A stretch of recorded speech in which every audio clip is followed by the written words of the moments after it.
back to another video, although technically by the time that I get everything edited and uploaded, this will technically be your first video that you're seeing of me in a very long time, in the sense maybe, I think the last time I uploaded a video was like a month ago, but I technically filmed a life update video before this video a couple hours ago, so welcome back. It's currently the second week of October 2020, and I am doing something a little bit differently, kind of like a Twitter sort of, I got the idea from Twitter in a sense, and kind of talk a little bit about my own lived experiences with being in a psychiatric hospital, and just some of my trip down memory lane kind of things, and just kind of talk about it a little bit more edited, and hopefully I can also try to work on looking at you up there. So we're gonna work on it. I did notice from the first video that I filmed, the life update video, that I was looking everywhere else but at the camera, which I've been doing a lot, just from not socializing as much during this whole quarantine pandemic situation. I guess less quarantine now, but more pandemic. So I'm gonna try to get back into looking at the camera in the right area rather than everywhere else but where your eyes are. So I want to do a little bit of a disclaimer in the beginning of this video. So if you don't know, hi, I'm Raquel. I am a content creator here on YouTube, although this summer was actually really the first summer that I really filmed, edited, uploaded very consistently for like 7 weeks, which has never happened in the time that I've had a channel, which I've had this channel since about the end of 2016. So that was really cool. Something nice also came out of the pandemic. Been endlessly creative essentially during this whole pandemic. It hasn't affected me too much, which I'm grateful for. Yes, I am Raquel, so I'm the content creator of Recovery to Wellness, which is my YouTube channel, as well as mainly my blog on WordPress. I also have 2 fanfiction websites that I'm on, and an old DeviantArt that I don't use as much anymore, but does chronicle more of my life and things happening in that. So yeah. I exactly don't know entirely what my channel is about. It went from being a mental health channel to more just a recovery based from mental health conditions channel. So I talk openly about what I've struggled with and what I'm doing well with, and I actually just had a therapy appointment today that went really well, and I was really inspired and motivated, and I'm really excited to start bringing back some old things I've done before on my channel, as well as bring into creation some new things that I've never done before, but that I totally could do. So yeah. So that's essentially about, kind of like a little bit about me and stuff. I had made my blog back in like May 2016, and I do book reviews and film reviews and talk about recovery in my life and articles that I wrote for my school newspaper when I was going to university. I talk about life updates, I do art videos, a lot of time-lapse kind of videos with music and such. Music is a huge part of my journey and my recovery and how I get through things and everything like that. And I just want to talk a little bit about some of my memories from being in the psych hospital and kind of try to normalize that a bit, and that it's not something to be ashamed of or like something for someone to treat you differently because of it or anything like that. Like I feel like if somebody treated me differently because they knew that I'd been in a psych hospital, I wouldn't want to know them as a person in a sense. Like I'd be like, okay, well you do you and I'll do me. And so disclaimer, as someone who has lived with mental health conditions, and I still live with them, again, for me, I will say a little bit now, is that I view recovery as more of a light presence than darkness, and I view mental health as more of a presence of darkness more than light. So that's how I personally view it. So for me, moving my channel from mental health to more recovery based is more sort of identifying other parts of my identity that don't regard just mental health, so which is a huge step for me because I definitely struggle with my identity and like defining myself as the disorders that I live with. So I moved my channel to just some fun directions and just creative adventures and just things like that. I have like a outdoorsy kind of quarantine version of things that I started doing this year, and I have some old collaborations that I've done with friends, and just things talking about my story. I'm very much prominent as an advocate in real life and online as well, so I have actually some information on my blog that I just updated it with from the different interviews and stuff. And the primary thing for me, so a little bit about me, on top of all of that stuff about me, is that I've been, over the course of, from like 2015 to 2018, I was hospitalized 12 times. So I have a lot of input and experiences that I can share with you in multiple parts, because if you don't know, if this is the first time you're ever seeing my channel, I talk a lot. I don't know when to shut up, so I have a lot to say about things, so I will say them and all that jazz. Again, I'm going to use a bit of this thread. I think it's actually from TikTok, to be honest, to kind of just as a jumping off point. No pun intended. I want to talk a little bit about my experiences and just things like that, and basically what I'm trying to say too is, like, I live in Massachusetts, so I'm from the US, and I firmly believe in the idea that if a person, you know, is unsafe to themselves or to other people, or if they need like a medication adjustment, anything to that effect, I firmly believe in going to the hospital, going inpatient, getting some stabilization, some adjustment, whatever. And I don't think that's something that people should be ashamed of, or I don't think it should be, which is a judgment, should is a judgment, but I don't think people should feel ashamed or less worthy or damaged goods, in a sense, for needing help and asking for help and getting help. I think that is something that is, you know, mental health is something everybody has, and whether it goes into a condition or whether it or goes into a disorder and things like that, is, there's so many complexities to it, there's so many reasons why it might happen, all that kind of jazz, trauma, genetics, you know, other things, chemical imbalance, all those kinds of things. So I think it's something, like, if you're a danger to yourself, you're a danger to other people, you need a med adjustment, you need to stabilize out, go to the hospital, call 911, go treat it as an emergency, because that's what it is. And so I want to get that really stated out there. I know the big thing too, I would say, is hospitals and the experiences there have a lot of variables. It depends how you feel when you're there, depends on a few things. One of them is where you're at in recovery in general. So are you open to help? Are you kind of closed off? Are you denying that you have an issue? Are you accepting that you have an issue? Are you doing things proactively to help yourself to not be in that issue anymore? All of those things, that's like the big, where you're at in recovery is definitely huge. Second thing is who the staff are at that hospital. Again, there are, just like in any profession, there are people who are really great at their job, there are people who should not be doing it. And that's one of those things, unfortunately, especially in the US, it's kind of, you're kind of rolling the dice, and you don't exactly know if you're going to go to a place that's therapeutic versus a place that's, could be potentially more traumatizing, or, you know, whatever. And if it is, I'm sorry that you had that experience. They're not all like that, though. And it doesn't invalidate the fact that you went through something hard in a hospital setting, all of that jazz. And I understand if you've had a bad experience and you're just more cautious about it, that makes sense. But if it is, and if it is something that, like, you're struggling with your safety, you need to go. So, and then the other variable too is the other people on the unit. Sorry. I don't know where my voice went. The other people on the unit as well matters a lot too. So if they're really struggling, or if what they're dealing with is different, or, you know, all of that jazz.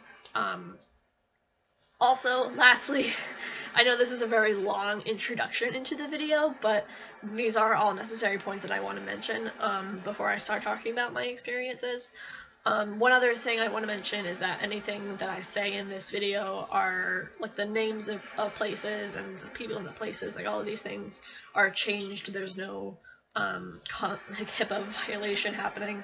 I'm purely going to share my own experiences in these settings and talk a little bit about, if you are someone who's never been to a psych hospital and you have no idea what it looks like, or think it's like padded cells and stuff like that. It's not. I'm grateful to have lived in a time where it is more humane more of the time than not. It's certainly not like it was in the 40s and the 50s. It could definitely be better. Again, not all places are good places. In a sense, unfortunately, it is a roll of the dice. Like, if I go to a good place and I've been to like a chronic crappy place, like, yeah.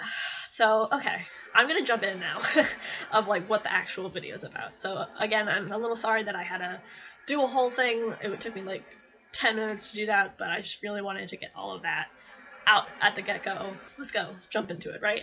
So one of the things, this video, I guess it is from TikTok, so I don't have a TikTok, and they got banned and everything now, but the video shows like someone whose parental figure is reacting to them going to the psych hospital kind of thing, like the child, and the mom is like kind of crying and she's upset and all this stuff, and then it flips to the child at the psych hospital and how they're like just beating everybody at ping pong, which is very relatable and is very like accurate to my own experiences, I'd say. I mean, I'm not really gonna go, I can't exactly go in order of like which hospital that I went to and like at what point kind of thing, but I can sort of generally speak about it.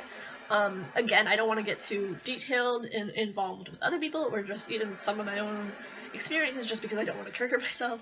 But overall, I do remember there was a place I went to. It was just a pretty good place. It was just like, I would say the biggest difference between this hospital I'm just about to mention to you guys and like some of the crappier hospitals, some of the other hospital systems that aren't that good, is just how they handle crises, in a sense. Like, this really good hospital I went to that I've been fortunate enough to go to 3 times was something like, if somebody got upset and was like so okay, yeah, how am I gonna word this, right? If someone got upset in this, like, I don't know if milieu, the milieu there was just so much different than at like this sort of, because I was never in a state hospital kind of thing, but like just more like the cruddier hospitals. Let's call the cruddier hospital Shore. Okay, we'll just do that. So Shore versus this like milieu. Just, it's a strange word to say, but so Shore Hospital was sort of like, it was set up, one of them was set up like, there was the nurse's station here, there was windows, and then like the kind of common area where you would eat food and like have like a perfect view of the nurse's station. So in that hospital, Shore Hospital, it was almost like having a front row seat to the shit show. Like, when somebody would pop off, and they would, it would be like, oh yeah, cool, front row seats. Like, you get to like, you're just watching it happen kind of thing. Versus at this other milieu, it was more like, okay, somebody like having an issue, let's like separate these people from each other. Like, okay, you guys all go into this one room, like the sort of not nearly dining room, but like living room, kitchen area kind of thing. Like, you go there, we're gonna go deal with this crisis ourselves. And so it was more professional, I guess, in a sense, and like, just, it wasn't like, I don't know, just like the way it was treated was differently, and that's the biggest thing. But yeah, the one that I went to, the milieu one, that was definitely a place we play ping pong. We would go, it was sort of set up, I was only ever on the adult units, so it was set up like, there was a big long hallway, and then there was like this turn, so we went this way, and there was like the kitchen, dining area. They had paintings and stuff on the wall. I have plenty of things that I drew stuff from. They had that. I was there like 2015 once, I think probably 2017 a couple times. They had like paintings and stuff, and they had like the dining room, and then it was patient hall, patient rooms. So every place I really went to, I never was like alone in a room. It was like 2 to 4 roommates, I would say, including myself. And then so it was the females in this area. Then there was the nurses station. There was the vitals room and the quiet room. The males, I think, in that area, and then like the little snack area, and then down the hall there'd be like the living room, like tables and stuff, and also like TV and like chairs and stuff like that, and then past that was the therapy rooms. So that was basically what that hospital looked like. That was really the best care that I got, was in those my milieus, but that was like essentially how it looked. And like there were some places that I went to that had, you had to go, like I had to walk somewhere, like you had to go outside a little bit to go to the cafeteria. Most of them existed like having just like a dining area in the ward, and like it wasn't something you had to get it off the ward to go to and stuff. Like it was already there. The basic, there was one hospital I remember, there was one hospital, it actually got closed down, but it was like the third one I went to back in like March 2015, and that one kind of freaked me out because it had a black chain link fence on the outside of it, and I was like, oh my god, what am I getting into? And they didn't have a lot. Also, they had a lot of like, they had a lot of like they didn't have like group therapy, and they didn't have like art therapy. Well, they had art therapy. Art therapy was the only thing they had. There was like no group therapy. There were no like groups. There were just art therapy, and that was about it. And that was the one. It was like back in like 2015, so it was back when all the snowstorms were happening in the Northeast and everything. And yeah, that black chain link fence. And I would say a big thing to know is that my shortest stay ever on a hospital unit was like 3 days, which was in a very good hospital setting anyway. They also like lowered my meds to like half of that, which is not a good idea. And then the longest I stayed was about 5 weeks, which was back in like fall 2017. So yes, the milieu one had the ping pong. We played ping pong.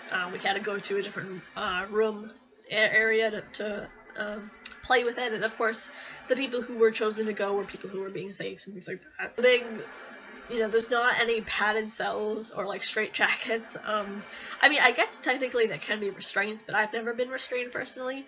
I've also can say there's like group therapy, there's art therapy, there was one hospital, Unit Z, I called it, where a volunteer doggo came in with their owner, and she was really cute, and we got to pet her and stuff, because she didn't have fur, but she had hair. It was a type of Lapso Ipso. It was like that kind of doggo. There were interesting times. The first hospital I went to, I was definitely like scared, because I'd never been in a psych hospital before, and I was like, oh my god, like what is it gonna be like, and like, are they gonna keep me forever? I kind of worried about that, and like most people do, but honestly, the average stay is about a week. At least for me, it's been like that, and it was every time I was hospitalized was because I was endangering myself, kind of thing. So there's no padded room. Sometimes there was one room like segregated, like only one person was in it, and like stripped of like everything that you had, kind of thing, because that person was deemed unsafe, which that was one experience I had when I was in Unit Z, because I was not doing that. I was definitely struggling a lot. Roommates and everything, you're separated by gender.